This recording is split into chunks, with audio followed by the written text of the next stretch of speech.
virus, sino que se torna extremadamente agresivo, va a producir mayor daño del que produce el virus en sí. Y entonces tenemos la segunda, tercera fase, que son los pacientes más complicados, que son los pacientes que terminan respirados, y en ese momento es en donde lo que predomina ya no es la infección viral, sino que lo que predomina es una respuesta del organismo exagerada. Si uno entiende esto, sí, y todo lo que nosotros digamos hoy puede ser que sea diferente mañana o la semana que viene. Sí, está bien que aclares eso, porque va como va cambiando, ¿no? El panorama. El panorama, estamos aprendiendo sobre la marcha, sí, en los últimos 5 meses. Totalmente. Entonces, lo que uno puede pensar es que nuestros pacientes tienen las defensas bajas y entonces van a tener más chances de contagiarse.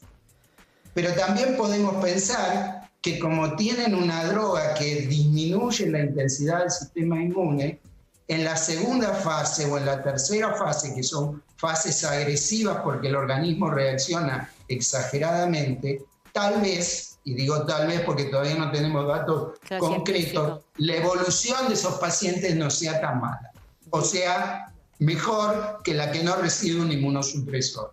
Y de hecho, muchos de los tratamientos que se están intentando en estos pacientes son similares a los que nosotros utilizamos para el tratamiento de pacientes con enfermedades autoinmunes en el sistema nervioso.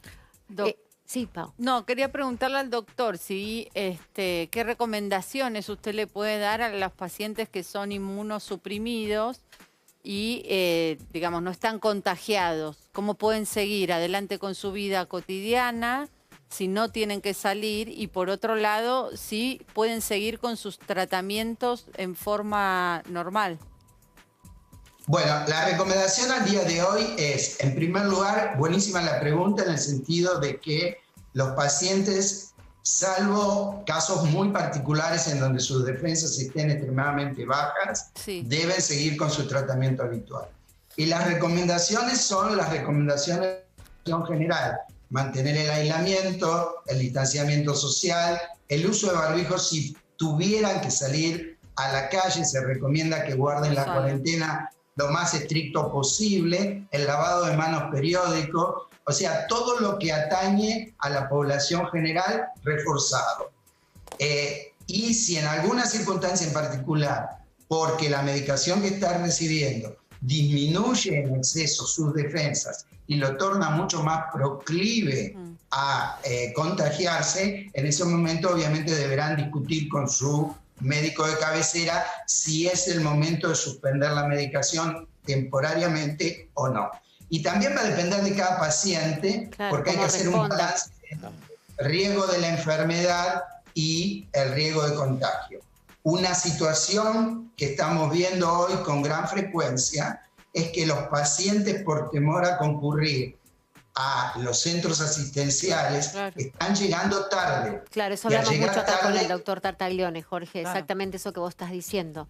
Exacto, están llegando tarde y nosotros en la patología neurológica los daños que podemos llegar a ver son irreversibles.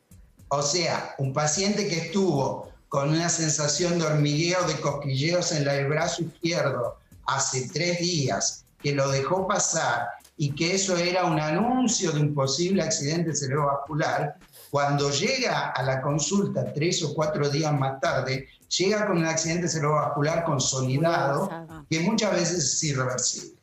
O lo que pasa en las enfermedades autoinmunes, en donde empiezan a ver borroso muy lentamente, y cuando llegan a la consulta 4 días más tarde perdieron la visión en ese ojo. O sea que hay que consultar. Hay que consultar. Hay que balancear riesgo-beneficio. Y el único que puede balancear adecuadamente el riesgo-beneficio es el médico tratante. Por eso la historia esta de poner en marcha la telemedicina o el contacto telefónico o el contacto vía mail. Sí. A veces se torna difícil porque la avalancha de consultas que se recibe supera las posibilidades de contestar en el día o de forma inmediata. Pero creo que es fundamental que el paciente no deje pasar la consulta en el momento más adecuado. Y en estas enfermedades, doctor, desmielizantes, ¿se dice?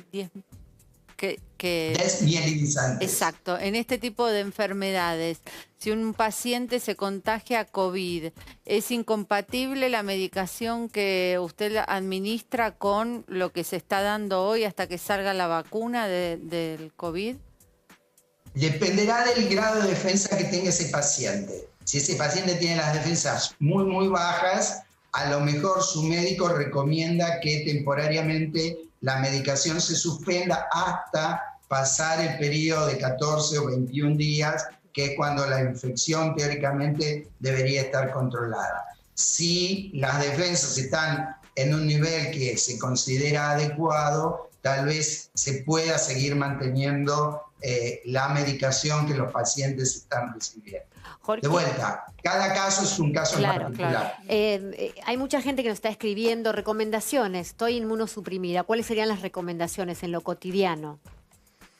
En lo cotidiano, de vuelta, es las normas que se dan para la población general de manera muy estricta, sí, y además sumar a eso el control con el laboratorio a distancia, que eso sí se puede hacer perfectamente con su médico de cabecera para saber si el nivel de defensas que tiene es lo suficientemente bajo como para justificar la suspensión de la medicación.